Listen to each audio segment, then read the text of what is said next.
The Orphans of Simitra. Chapter 6. For the first time in weeks it was raining. The marketplace at Timaza, once a large empty square, was now a canvas village. More than 50 tents had been hastily set up, great dark masses streaming with cascades of water. It was as though the rain had only waited for the disaster before coming to finish off the unhappy country. And in addition to all this, the weather was rather cold. At one end of the square, one of the biggest tents was marked with a red cross. Two women in white uniforms had just gone inside. Walking to the far end, they halted by a row of straw mattresses. One of them pointed. "This is the child." "Which one?" "The one asleep." "You still don't know where he came from?" "He's asleep most of the time. And when he's awake, he seems dazed. No one has recognized him." "No one? He certainly doesn't live in Timaza." "Still, he was found here. He must have been here when it happened. I suppose he's already been questioned." "He's not very alert when he's awake. He doesn't seem understand. The boy next to him says he has nightmares about falling cans and gasoline catching fire. It's possible that his house went up in flames, like so many others. Yet he doesn't seem to have any burns. No, it's his mind that is affected. He's trying to block out what happened." The two women leaned over the child sleeping there peacefully in spite of the noise of the rain drumming on the canvas. Then they moved on, stopping by other victims stretched out on pallets or crouching on the floor itself. There were roughly 30 people in the tent, boys and men of all ages, some with bandaged heads, others with an arm in a sling or a leg in plaster. The pungent smell of medical dressings, ether, and iodine hung about the tent, heavy and sickening.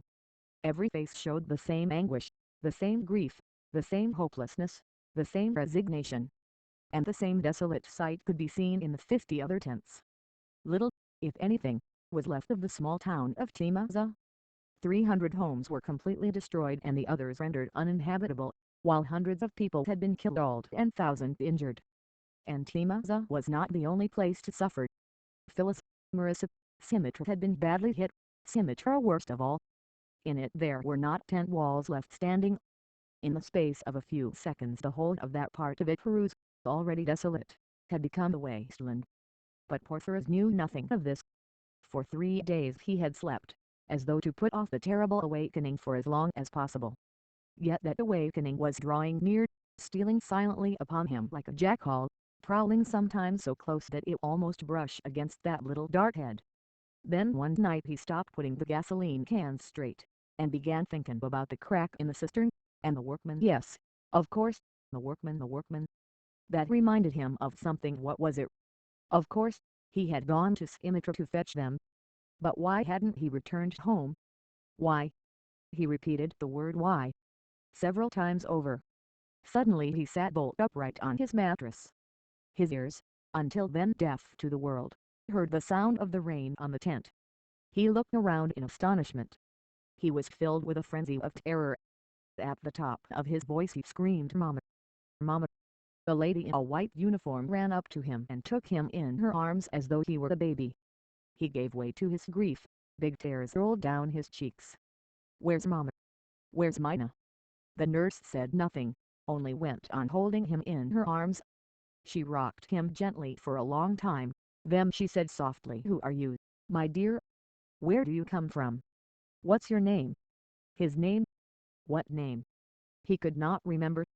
Did he ever have a name? Ah yes, he thought he heard his mother call him my little Porphyros. Porphyros, that's who he was. Porphyros Pedagogos. He sighed, looking up into the face leaning over him. "What village?" "It's called Simitra."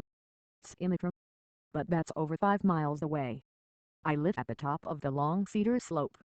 There's a garage there at the big Petrogos service station. You must know it." The nurse had never heard of the Petrogos service station, but she pretended to know it. "And how did you get here?" "Yes, how?" That was another vast gap in the memory.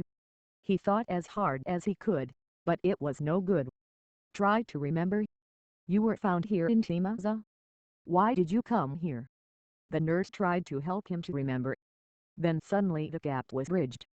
Once more he looked upon the terrible sight of his home in ruins, saw again his panic-stricken flight across the desolate fields, stumbling and falling until he dropped with exhaustion in front of the outlying devastated houses of a strange town. He screamed again, "Mama! Mama!" It was horrifying to hear him. Merciful sleep had kept the truth from him for 3 days, but now there was no escape. "Mama! Where is she? And Mina? And Papa Christopher? Constantine?" He did not ask if they were alive, but it was clear that was what he meant. The nurse nodded her head. She wanted to reassure him, but she dared not lie. "We'll soon know, my dear. I want to go home. They're expecting me. I want to go now. Listen to the rain pelting down, and you're not strong enough yet. You haven't eaten a thing for 3 days. You must get your strength back first. Would you like something to drink? I'm terribly thirsty." The lady in the white uniform went away and was back almost at once with a mug of milk. Porphyros tasted it, and made a face. "I'm afraid, my dear, it's not goat's milk." His thirst made him overcome his dislike. He emptied the mug in long gulps, as if it were medicine. "May I have some more? I'm so thirsty." Gradually his head cleared. Thoughts went round and round like the sails of a windmill in the Sicilian wines. His eyes, until then blank and unfocused, became aware of the tent and the unhappy people in shelter. There was an old man sitting with his head in his hands, as still and silent as though he'd been turned to stone. Beyond him a small boy was cuddling a plush rabbit. Somewhere a child was crying. Porphyros knew why, and he too began to cry. As it was, he had to spend a whole night among these groans and tears before he learned the truth. The nurse had promised to come back as soon as she could. The terrible night of waiting seemed endless, for he was no longer able to sleep. "Mama, Papa, Mina, Constantine. What had become of them?" Dawn light was filtering into the tent when at last the lady in the white uniform reappeared. She was no longer smiling as she had been the day before, and she looked troubled. The boy flung himself upon her. "Mama, oh, tell me quickly. Quickly."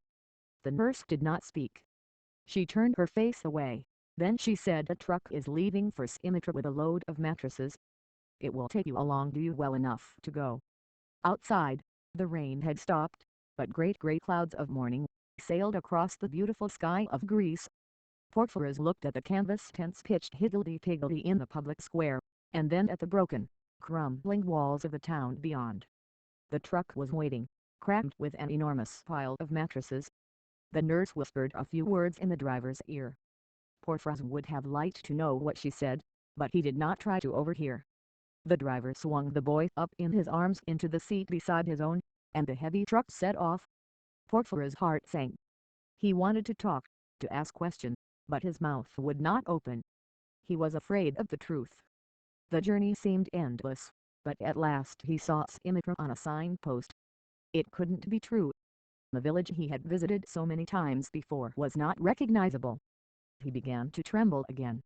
An abrupt turn to the right, another to the left, and the truck drew up in the public square, where dark tents loomed against the sky, just as they had at Timaza. "Stay here and wait until someone comes," said the driver, getting down from the cab. Porphyros obeyed, but his eyes never left the man as he walked off rapidly. Where was the driver going? Time stood still. Why couldn't he get down? At last the man came back, together with a lady dressed in white, like the one at Timaza. She, too, was smiling, but with the sort of smile he was beginning to know, terrifying and not reassuring at all. "Get down now, dear. Give me your hand." "Where are you taking me?" No reply. He let himself be taken down. They walked along, side by side, in silence. "Your name is Pedagos, isn't it?" "Porphyros Pedagos. And you used to live in that little farm at the top of the cedar slope?" He nodded. "You had a sister called Marina." "A sister, and my brother Constantine and Mama and Papa Christopher." The nurse received this avalanche of names in silence. They were walking slowly through the tents.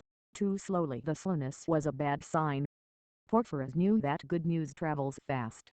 From time to time the nurse sighed, then she put her hand on his head. "You're almost grown up, aren't you, Porphyros? And you're brave." He looked at her sadly, and even pitifully, knowing that she was tormented by what she could not bring herself to tell him, for he understood now. 2 years before, his mother had taken him aside in exactly the same way. to tell him of the death of his other little sister, Mirtha, from a snake bite. They had come to a big circular tent that looked like the one belonging to the soldiers who had been on maneuvers in those parts some weeks before. "Porphyros," the nurse said abruptly, holding both his hands. "I must tell you the truth, a very sad truth. You won't see your mother or your father or your big brother again, but your little sister." Each one of those names had pierced his heart as though someone had put a knife through it, but at the last he lifted his head. "Mina. Mina. She's alive." The nurse pointed to the tent. "She's in there. You'll find it difficult to recognize her. Her head's all covered with bandages. She was hurt, but not seriously. She'll soon be well." "Mina. Mina. Oh, I must see her." The nurse lifted the flap. He began to tremble all over. Eagerly his eyes searched the semi-darkness that lay within the tent. "Porphyros. Porphyros." The familiar little voice made him jump, and he turned around. Oh no, he would never have recognized his sister, so pale beneath the bandages that swallowed up most of her face. But her voice could not be mistaken. He rushed toward her, clasped her in his arms, and both of them burst into tears.